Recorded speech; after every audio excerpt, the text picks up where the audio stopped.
Hello, everyone. Welcome to Jamaica 411. Thank you so much for stopping by, keeping me company as usual. If you're here with me for the first time, welcome. Please remember to subscribe, give the video a thumbs up, as well as share. If you wish to leave your comments, feel free to do so in the comments section. To my subscribers, welcome back. Always nice to have you. Always, you know the ropes. Please give the video a thumbs up from now on. Go ahead, please give the video a thumbs up, then share as far and as wide as you may, and then you can rejoin me. Of course, you know that you're always welcome to leave your comments in the comments section.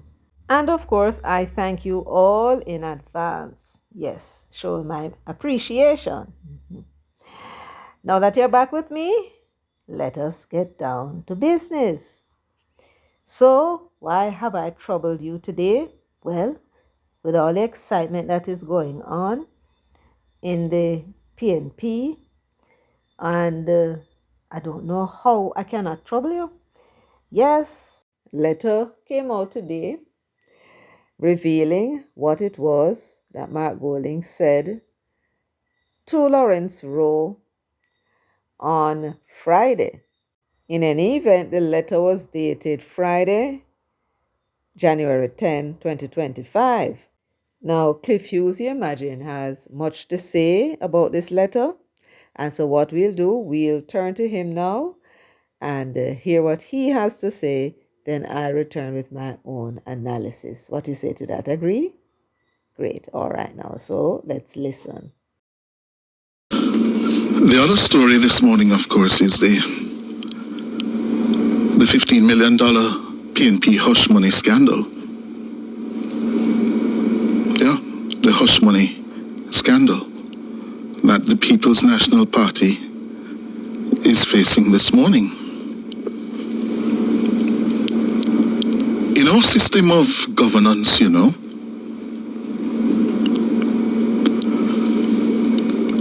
the electorate on the brink of a general election, as in our case,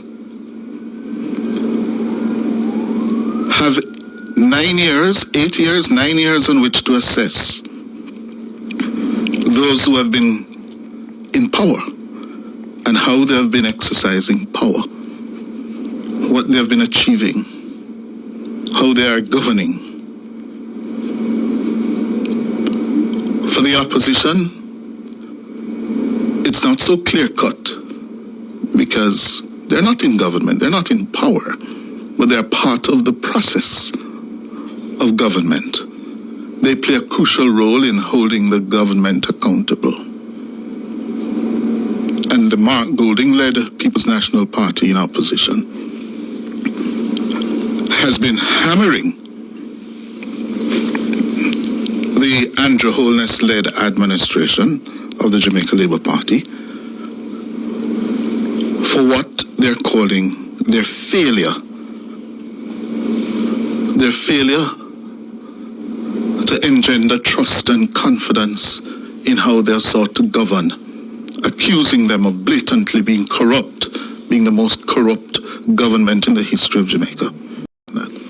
This is the comment that has drawn the ire of the Works Minister. Here our Prime Minister said we have an emergency in the country because of road. Why we have a problem with the road? We have a problem with the road because the government has not been attending to the issue of roads. They have done nothing to maintain the road network. They like the big projects because they can pop and scrape dollars off it for them and their cronies. But the roads where the people of Jamaica have to drive on every day, them are not done with those roads. And owners suffer because of the lack of attention and care of this uncaring government. And if we are to extend it beyond the politics, it is incontestable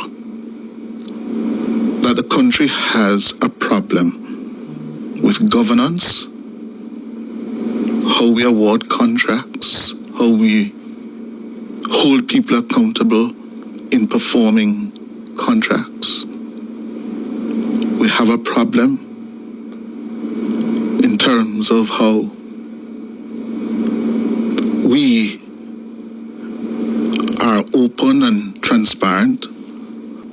that is why we have issues to do with building permits. That's why we have those issues. That is why we have the concerns over the Integrity Commission. All having to do with governance and fighting corruption. But corruption comes in several forms. Several forms. And when I read the letter of January 10, 2025, to Comrade Lawrence Rowe, from the President of the People's National Party, Mark Golding, I was frankly astounded. I'm astounded on several fronts. Mark Golding has a 50-50, possibly better chance, probability of becoming Prime Minister of this country before the end of the year. Yes? He has a good chance of forming government before the end of the year. Therefore, he's under greater scrutiny in how he conducts the affairs of his political party,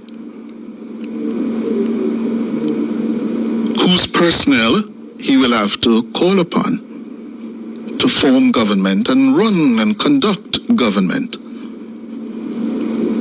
So how he manages those people, personnel, human resource talent, is a good measure of what kind of Prime Minister he could possibly be. And here we are, so close to the elections, and Mr. Golding has committed to writing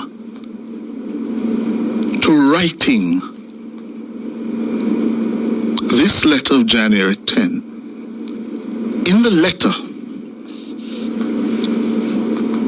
he said to Lawrence Rowe, quote, "You will recall that when the Integrity Commission of the party had not approved you as fit and proper to proceed as a candidate, I had nevertheless decided that you should be given the chance to do so." In other words, his own Integrity Commission, his own Integrity Committee, whose principal mandate is to investigate, inquire, research, and to make a recommendation to the party on all its candidates. And during that process, the PNP's Integrity Committee found that Lawrence Rowe did not meet their fit and proper threshold criteria. He couldn't satisfy them that he was a fit and proper person to be nominated to be a parliamentary candidate for the 87-year-old party, or 80-odd-year-old party. He didn't make the cut. And according to Mr. Golding's letter, fit and proper reasons. But then, Mr. Golding, in a stunning line, "Nevertheless, I decided that you should be given the chance to do so.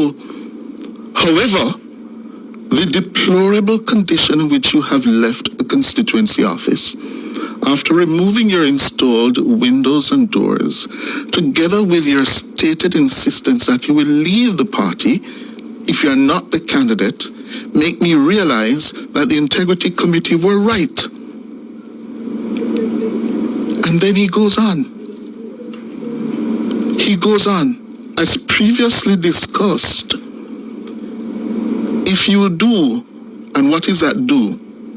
If you go ahead and earn political capital by supporting the party's candidate in the constituency, you will be afforded the opportunity to use your considerable talents to play a meaningful role in the next PNP government. So a man who could not meet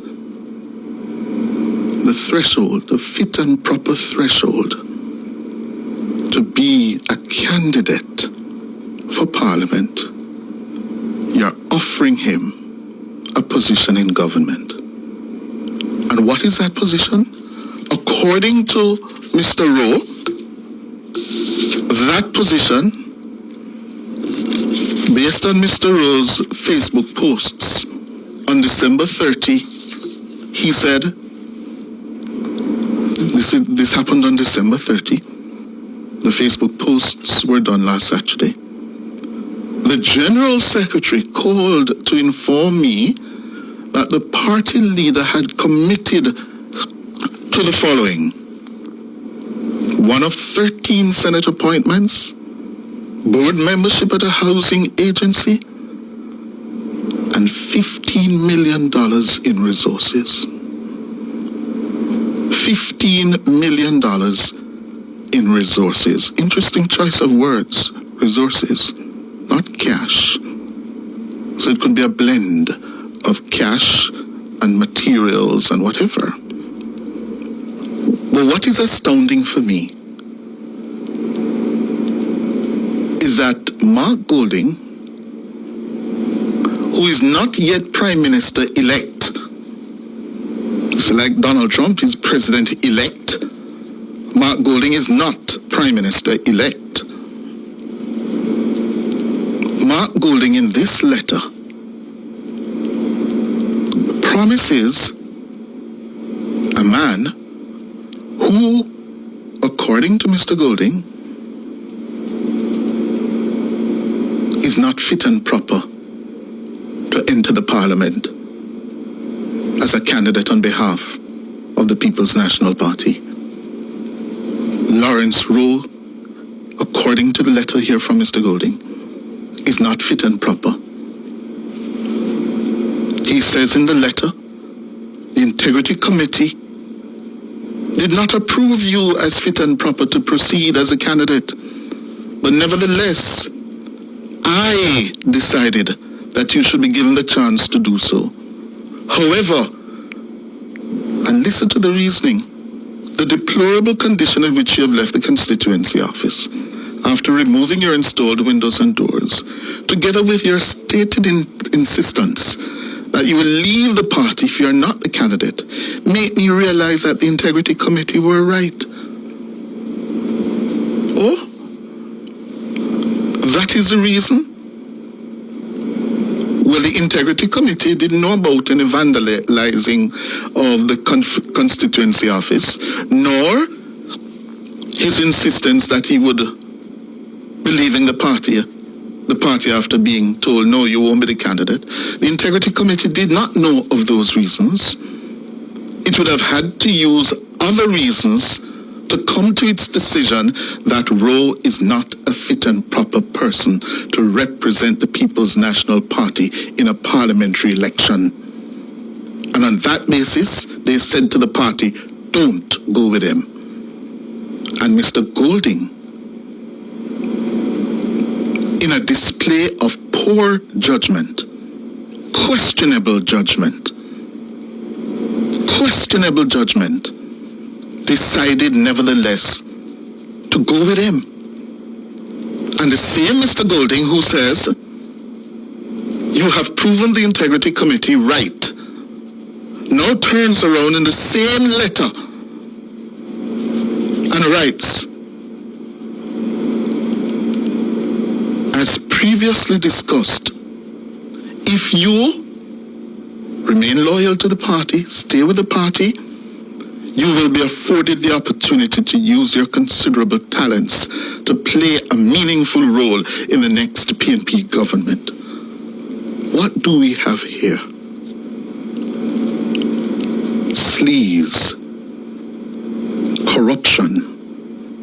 This is what we have here.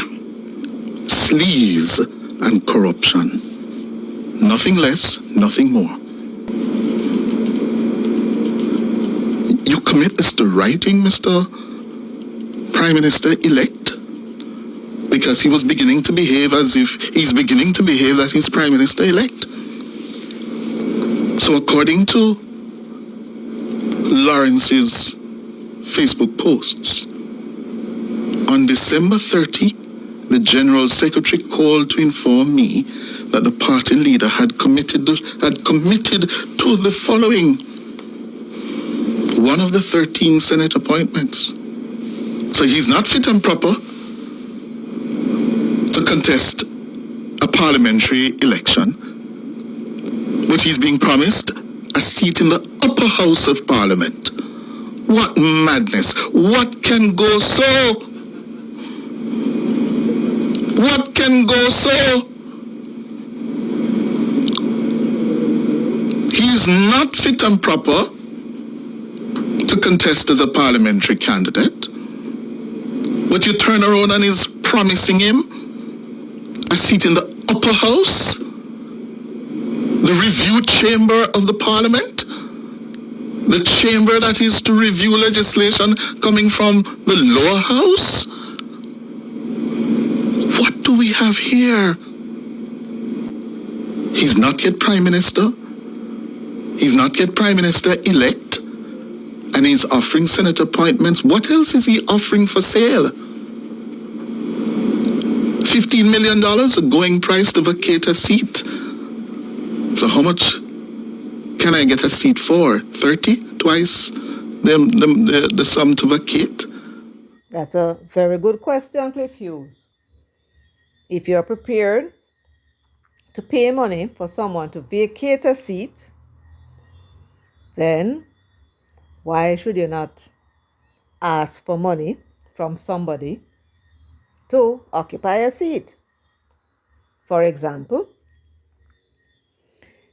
Lawrence Rowe is reporting that Dayton said that the party has no money. It has a very severe cash flow problem.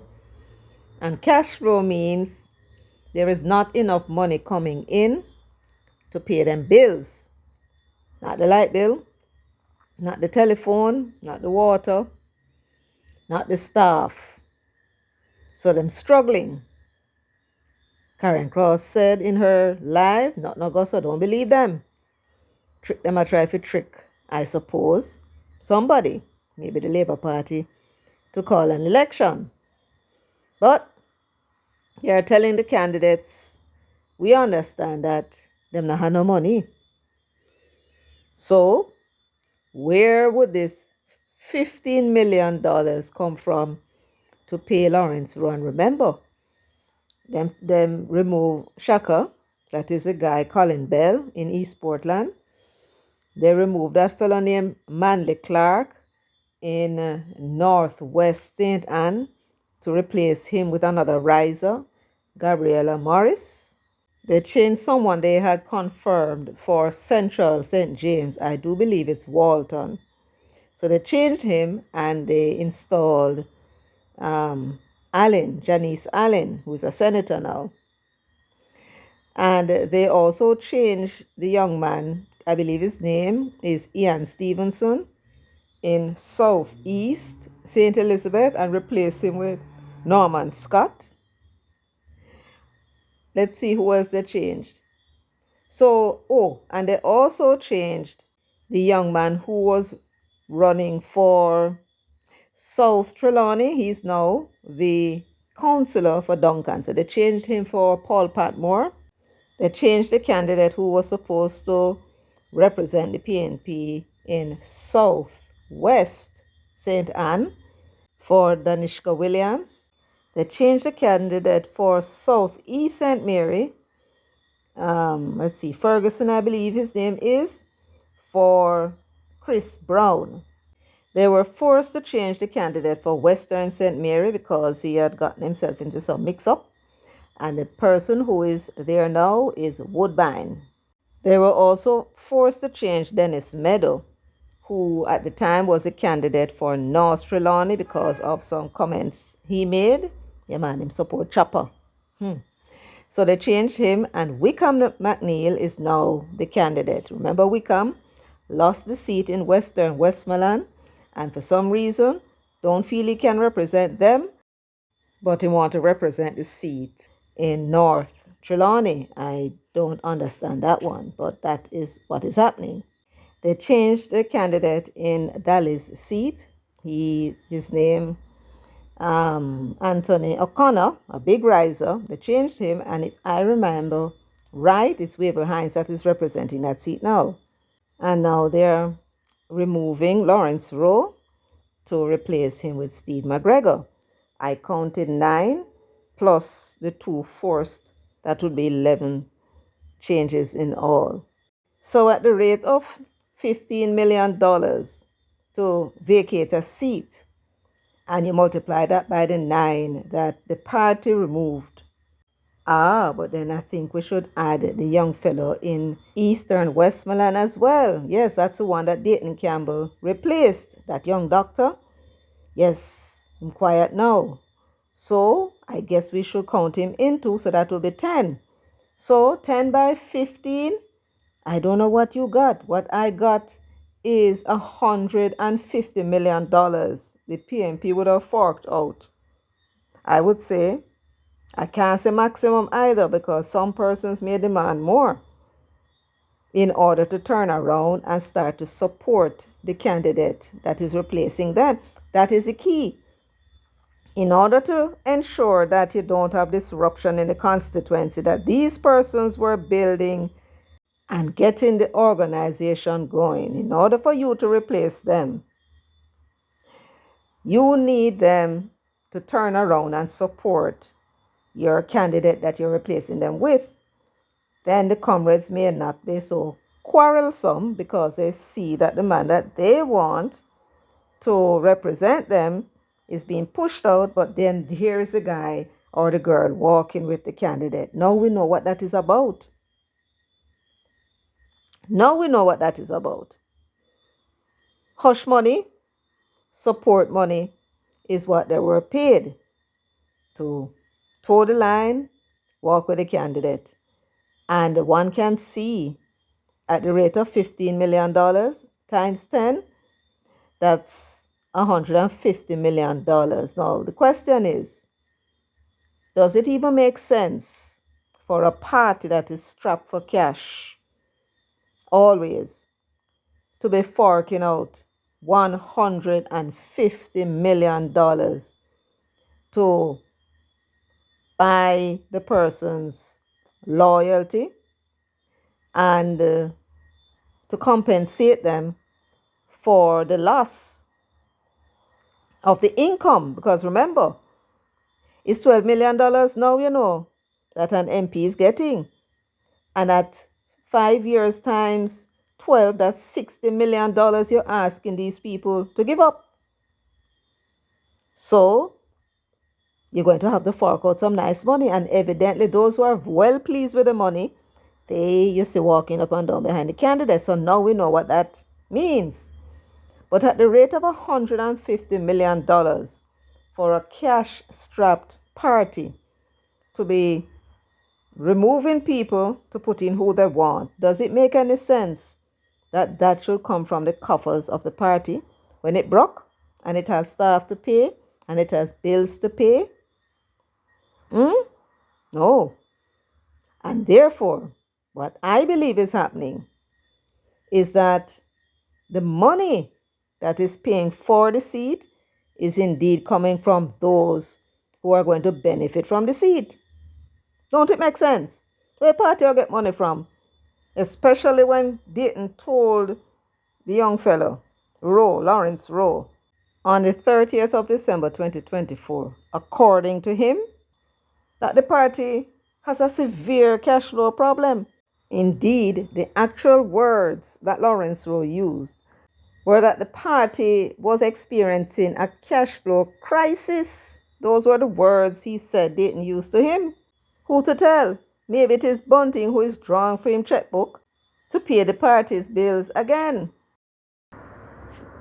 long time when without my checkbook, the light would have cut off at HQ.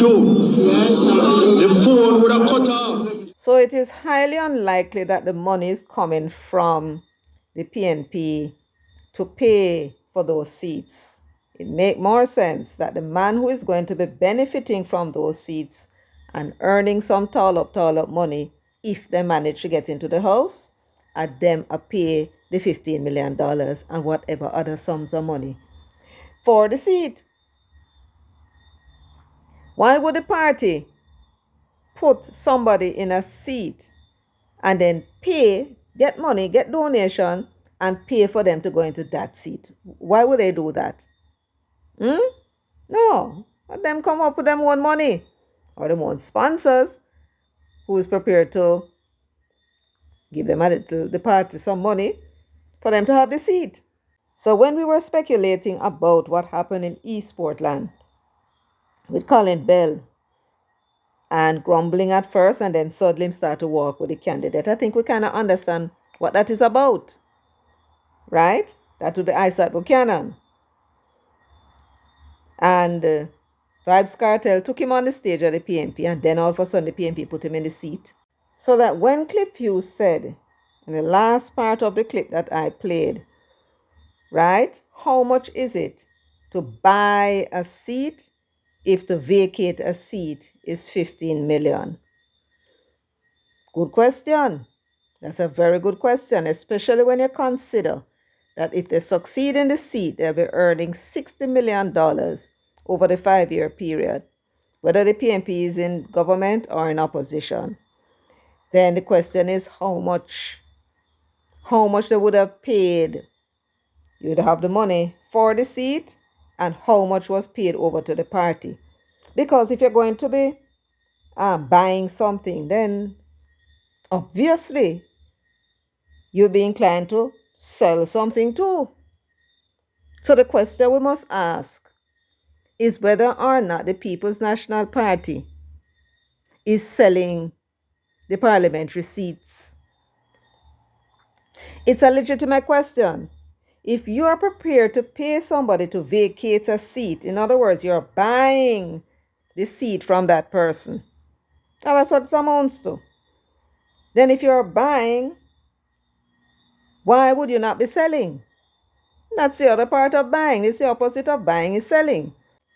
And the PNP doesn't have the money. It is in a cash flow crisis. PNP don't have the money. So the 50 million came from somewhere. Wherever that 50 million came from, that would have gone to the party, into the party's account, and then paid out after to Rowe and others, the other 9 people who they confirmed in the seat and would have been spending their money and would have been building the organization to be plucked out of it like that and given to somebody else. You're going to have to give them some money. You don't have the money, so where is it coming from? Must from the people who want the seat. And that money is going to be handed over to you in order to pay the other person to vacate the seat quietly and give them support. The PNP is buying and selling the parliamentary seats. That is what is. Well, they have not denied it how much days now. And we have not heard them deny. And I suspect, because this fellow is a riser and one of them traitors, I would not be surprised if he don't have him receipts to back up what he said. That's why they can't deny it. Buying and selling the parliamentary seats, something that we kind of suspect when we see some strange people pop up when nobody don't know, and all of a sudden them get confirmed into seat. Let me now read the letter though, and let's see if we might glean something additional to what Cliff Hughes would have seen. Maybe we might see something else. So we're going to read it and dissect it ourselves. What you said to that? You agree? Great. So this letter is dated January 10. Now, January 10, that would have been Friday, January 10, 2025. That's the final day for the week, last week. And this letter is signed. So I would assume that this was a letter that was hand-delivered to Mr. Rowe, because it was signed by Mark J. Golding, President of the People's National Party. See the signature there? So the letter was addressed to Comrade Lawrence Rowe, care of the People's National Party headquarters, and they put the address. Not his address, but the HQ address, which is very interesting. Evidently I don't know. Did they think this letter would have gone out into the public? Was it their intention to release this letter? Because we don't, who was it that released the letter? But it is rather interesting that it is a party headquarters address and not his address. Because if you're going to put out a letter, you want to protect the person's privacy, right? Anyway, let us make a note of that and move on. Dear Comrade Rowe, after our meeting, Rowe, Campbell, Bunting, Golding, you remember he spoke about that? Yes, last Saturday, the 4th of January. That's what Lawrence said. I personally did some further soundings of influential comrades in Central Kingston to see whether the decision that you should not run as the party's candidate should be changed. The responses I received from all but one of the persons I spoke with were not favorable and reaffirmed the assessment that you are unable to unite the party machinery in the constituency behind your candidacy. Now, these kinds of decisions that they are making these excuses are so lame. When Dayton removed the young man in East Westmoreland, he said that the polls were showing that he couldn't win. That's what they did to replace Craig Oates. The polls showing that you couldn't win. The polls are always showing that these people can't win, but yet it did not produce a poll to show that you could win. Right? So here they are again at the same game, talking about everybody had an issue with his candidacy, except one person. Can you imagine? One person. So 273 persons voted for him. And Mark said he spoke to some influential people in the constituency, and only one of them apparently was in favor of him. So that, he says, is showing that he can't unite the party. What was the evidence to show that Steve McGregor would be able to unite the party? Especially when Rowe decides he want the seat, he don't want the money. At least not the 15 million. Right? Good. So let me continue. So you see, already we discovered something by reading it ourselves. So let's continue. You will recall that when the Integrity Commission of the party had not approved you as fit and proper to proceed as the candidate, I had nevertheless decided that you should be given the chance to do so. Can you imagine? You're not fit and proper, but yet you're being given a chance to represent the constituency. What kind of chance you're given? What is the chance if the person is not fit and proper? Meaning to say there are things in their background or things that they are in their foreground. What is happening now? Why the party's integrity committee is of the view that this is not somebody who should be represented in the PNP. Right? For those reasons. But you won't give him a chance. A chance to do what? To represent the seat? But to do what? I mean, if you're going to give a man a chance to do what? To prove himself? But he's not fit and proper, Mark. If he's not fit and proper, I'm not fit and proper. So what are you giving him a chance to do? Let's continue. He said, I had nevertheless decided that you should be given the chance to do so. However, the deplorable condition in which you have left the constituency office after removing your installed windows or door, together with your stated insistence that you will leave the party if you are not the candidate make me realize that the integrity committee were right. Now, what is that? The man is working the seat, and you go and take the seat from him without showing him any good reason. You have not said that you did a poll and him can't win, like you did with the others. So you go and pluck him out of the seat that he had every hope to win this year and put somebody else in the seat that he was the one who would have worked the seat, talking to the comrades and bringing them on board to put them in some kind of position to be competitive. And you taking him out of that. And you don't expect him to want to take back the things that he put. If he was the one that installed the doors and the windows and the air conditioning, expect him to take that back, Mark. So what that has to do with his fit and properness? This not making any sense. But anyway, let us read on. I have therefore decided that you cannot proceed as the party's candidate for Central Kingston in the upcoming general election. Now, folks, I'm going to pause here and I'm going to show you something. This, remember, was dated Friday gone, right? That's just what, 3 days? And I'm going to show you something now. Now, this flyer has been circulating in WhatsApp. I got it sometime in the afternoon, early afternoon. Central Kingston candidate presentation. What date?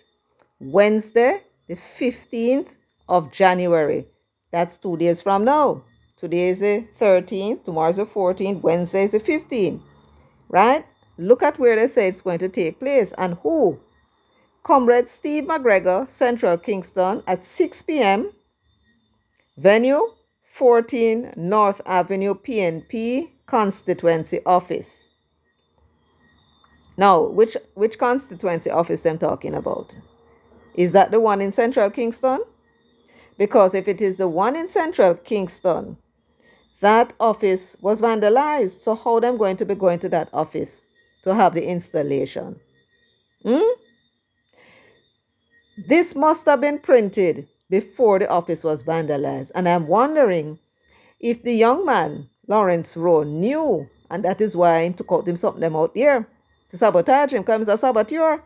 Yes, it was he who sabotaged the seat in the first place. You can listen to what Karen Cross said. She know what go on. Sabotage the seat. The seat was promised to him if him sabotage it and got rid of Imani Duncan, so the PNP would lose the seat. The whole objective is to make the PNP not only lose, but lose very badly. Lose some safe seats and lose some seats that the party would not have won badly. And that way the party would have to get rid of Dr. Peter Phillips. So they can now come with them 400 groups, most of which was fake, and the 600 delegates, and put themselves in the position, except Bunting lost his seat, so it's this clown that them have there now, right? So this must have been a flyer that was printed, and Steve McGregor was already slated, right, to be the candidate when Mark wrote to the young man on Friday telling him that the reason why he's replacing him is because he vandalized the office. What a man lie. See him so him tell lie about how his father was the one that the government of Jamaica had called upon to lead the polio effort. Damn lie. The man who was put in charge and appointed by Rose Leon to head the eradication of polio and the control of polio in the island. His name was Sidney Ferreira. It's in the Gleaner. Documented proof. Go to the Gleaner archive and look for the 1st of September, 1954. They will tell you that he was appointed the day before, I believe, if I remember right. That was a Monday. So when this man, this pathological, look here, where is KD? Make KD come tell you what he is. Right? The man is such a coward, and a wimp that he could not simply shift out the young man and put Steve McGregor. Him had to go and tell the young man, oh, you vandalized the office and that's what made me decide that I'm not going to put you forward, when this obviously must have been printed from before. And they would have negotiated the figure that McGregor going to have to either pay, because McGregor going to have to go find the money in order for you to pay Lawrence Rowe for that seat. Out of your pocket that money was going to come from, Mark, and you are run for your money a run down so, and proven not going good. Proven look like it in very serious trouble. And for your finances, from the time you sold DB&G, you got the equivalent of $8.7 million US dollars. $8.7 million US dollars. And in the last declaration, you say only $2 million you have left. So why would you take up $15 million and pay for him? And the party broke. So where did the money come from? No more Steve bring in the money with himself. And that is the reason why you're quick to give him the seat. Because Lawrence don't have no money. Isn't that what this is about? Anybody else smell that money?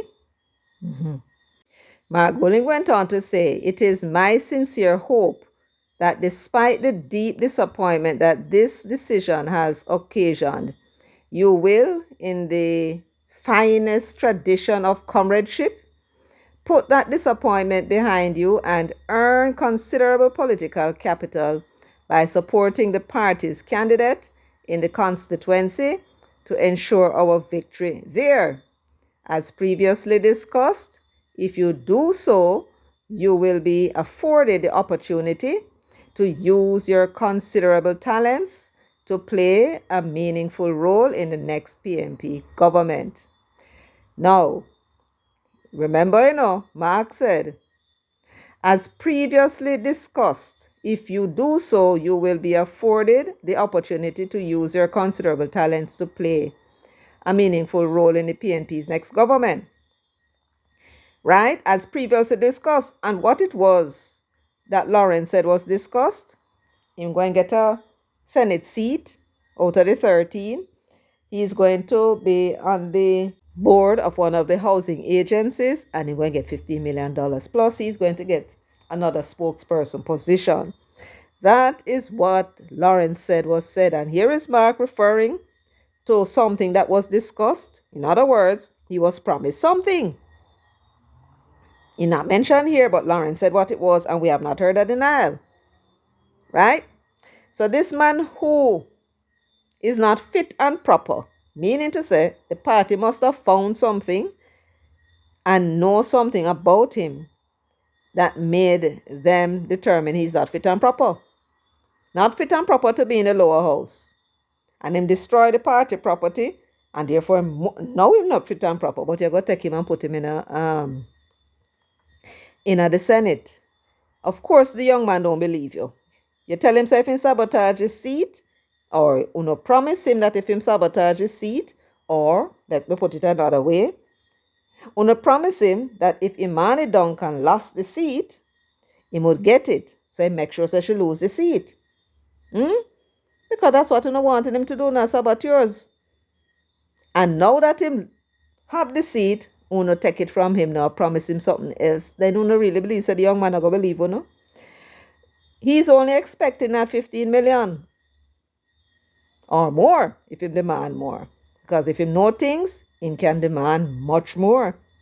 And Uno will find it and give it to him. Because I suspect that what young fella knows about Uno would sink Uno. Yes. So whatever amount of money him say him want is this amount of money him got to get. Plain and simple. Anyway, you say I wish you well and ask you to stay with the party and help us to win Central Kingston. For what? What is in it for him?